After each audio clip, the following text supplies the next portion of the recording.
to come to terms with what's really going on. And so I'm just going to be 100% honest. I mean, I remember when the BLM protests began in 2020. Obviously, in the beginning, I was very supportive of those protests, but every night they would quickly devolve into riots. And I remember messaging with friends, even messaging with colleagues about being fearful because, where I live is close to, very close, like walking distance to, a main boulevard. In this video, Ana Kasparian of the Young Turks goes on some center/center left wing show to discuss why she's done with the Democrat Party. Ana Kasparian specifically cites the BLM protests as one of her reasons that she left the left. With that, let's watch Ana Kasparian continue her worldwide tour of trashing the Democrat Party. Sales taxes, very high income taxes, but like almost a medieval commercial tax property situation with Prop 13. Try to reform that, they call you a racist. So it's like it's taking this language from the social justice left to the point where none of these words seem to mean anything. They're used by the oligarchs, by the people in power. And it took me, I have kind of had an incremental march here from writing for The Nation, writing for kind of more institutional left-wing outlets to, I still have a lot of these values. I have a lot of these beliefs and concerns, but I feel I'm with you. The Unaligned is a great Substack name, by the way, because I feel unaligned. Could you tell me talk a little bit about your journey? Like what were there certain moments where you said, what's going on here?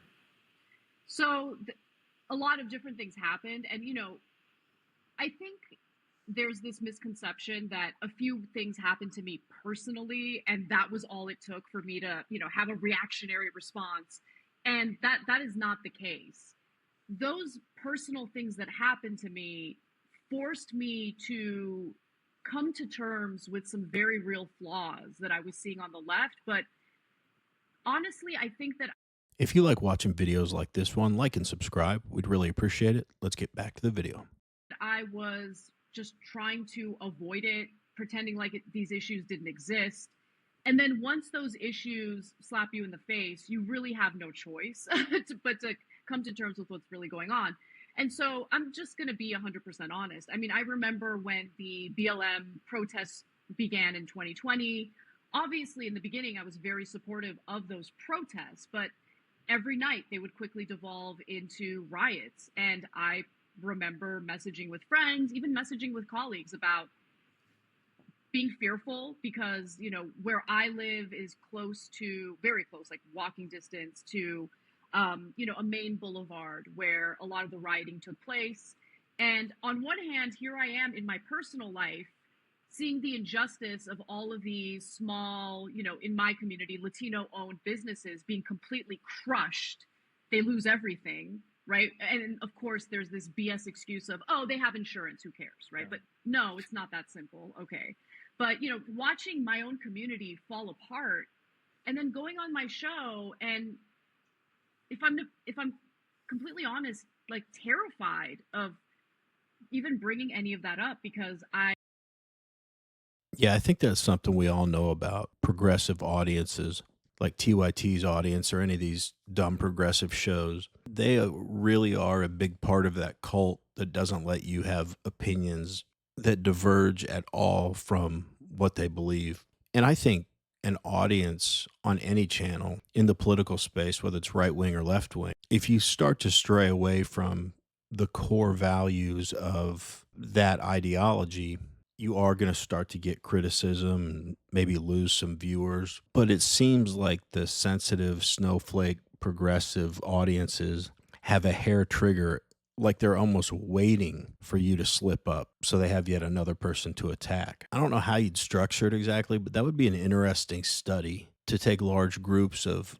people who watch these progressive shows and try to understand the pathology behind why they're so willing to get angry and hateful towards someone that they've supported and liked for a long time over relatively small disagreements with the broader party or movement. I remember hearing in the comments sometimes, if I compliment Ana Kasparian, people are like, oh, you're like simping for Ana now? No, but I do appreciate her for comments like saying, if I'm honest, I was scared to even bring it up on my show. That's not normal.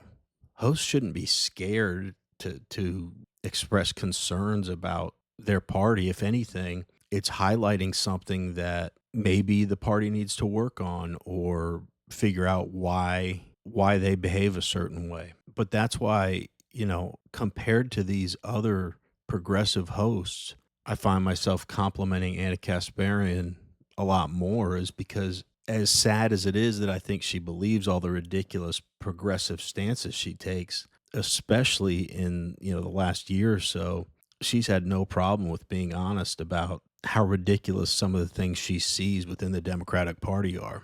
And I respect honesty. I mean, to me, honesty should be the default, but as we all know, on the left, that's not the case. So it's a pretty low bar. So when I see a progressive or leftist that at least appears to be honest, it's a surprise, and I have to give credit where credit's due. And she said, a lot of people think that, oh, it's just a couple of things that happened to me personally that made me just say, oh, I'm done with the Democrat Party. But as long as Anna has been a supporter slash leader of the progressive movement, I'd imagine something like that doesn't happen overnight. It's a situation where you continue to see things that contradict the principles that made you support the party, or you see inaction when they should be taking action on something that you consider important.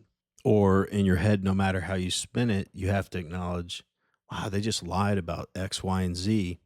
So I'd imagine it was a progression over time, no pun intended. And I know I've seen people like Destiny criticizing her while, reacting to some clip of her and been like, we know, you got assaulted by a couple of homeless people, and then you got mad when you said you don't want to be called a birthing person, and all your audience came after you. Other people like to minimize it to that, but she's saying, no, it wasn't just that. I'm sure, don't get me wrong, those might have been the things that pushed her over the edge, but clearly she had had some problems with the Democrat Party for a long time, but was afraid to express them on the air. So when she finally did kind of start going off on the Democrat Party, she had a backlog in her head of all these grievances she'd had for so long that she hadn't been to express, and she was probably finally like, screw it, I've got to tell the truth here. And I love that she's talking about the BLM protests, because she's literally, and I mean literally, the first Democrat slash progressive that points out the fact that every single quote unquote protest turned into a riot where they're burning things down and just attacking police, ignoring the law, and burning down private businesses. And as she pointed out, Latino businesses. That's not even the quote unquote white man that you hate so much and you're going after. It's another minority. Anyway, let's get back to the video. I understood the injustice and agreed that something needed to be done about the injustice toward George Floyd and individuals like him.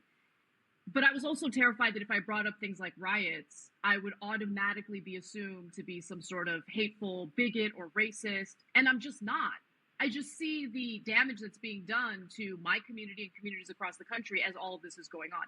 So I dealt with that conflict for a little while, and I felt pretty disgusted with myself because I want to be honest with the audience, but there was also some self-preservation involved because I didn't want people to do to me what they're doing now, actually.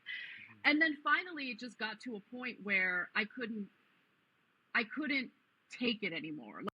And I also find it crazy that we still can't have honest conversations about that whole George Floyd thing. I'm not looking at the exact details of what happened to George Floyd right now in front of me, but I feel like there's more and more evidence coming out that the drugs, the fact that he had enough fentanyl in his system to kill a Clydesdale, was the more likely reason that he sadly passed away. Even one of the slogans of BLM at that time, I can't breathe, they said that's what George Floyd was saying when his knee was on his neck. I'm sure many of you have, just like I did, watched the full tape, and he was saying I can't breathe when he was sitting in the police car with the windows open. He was just out of his mind on drugs at that point. So even the way they use that slogan is dishonest. And then finally, with regards to BLM, I can't believe no one is outraged that they took in 80 to $100 million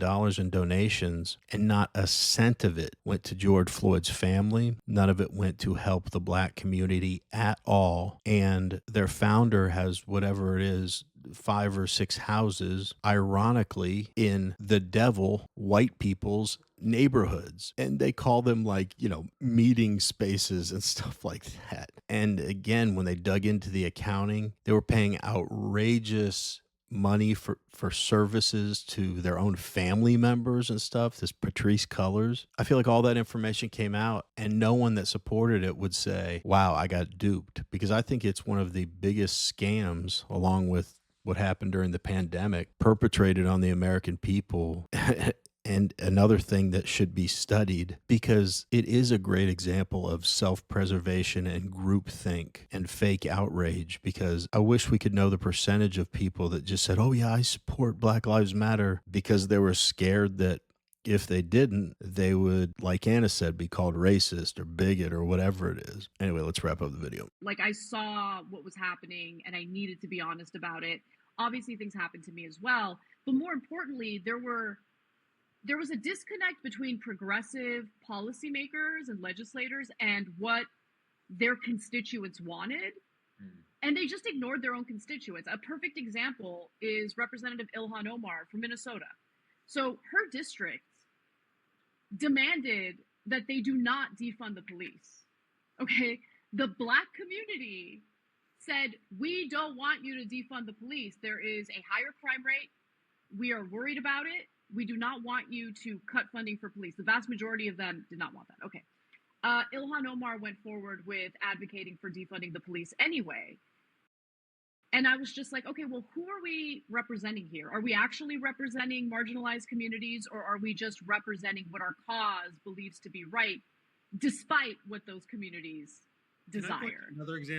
Yeah, that Ilhan Omar is a real scumbag. Think about that. Her constituents were saying, no, keep the police here. We need them. There's a lot of crime and we need them to help keep order and keep people safe. And to virtue signal to her party that, hey, I'm doing what the party wants, she advocated against what her constituents wanted. That's disgusting. And I always hate this argument about, and as we all know, defunding the police, and as we all know, the groups that get hurt the most by defunding the police are the socioeconomically challenged communities, because that's where the highest crime is. But when those are minority communities, these race hustlers will say, oh, you've got so many more police there, that's why people go to jail. And they're looking to put minorities in jail. When it's like, no, that's where the most crime happens. And we're trying to protect the average citizen who's doing all the right things, trying to do the best for themselves and their family, and trying to do the best for their families, and feel like they're scared and in danger every day because there's so much crime going on. But we want to hear from you. What do you all think about what Anna's talking about here as far as her progression towards saying, look, I'm done with the Democrat Party, and her reasons? I think she articulated it pretty well, and it sounds pretty logical to me. But let us know in the comments. Anyway, as always, really appreciate you watching, and we will see you on the next one.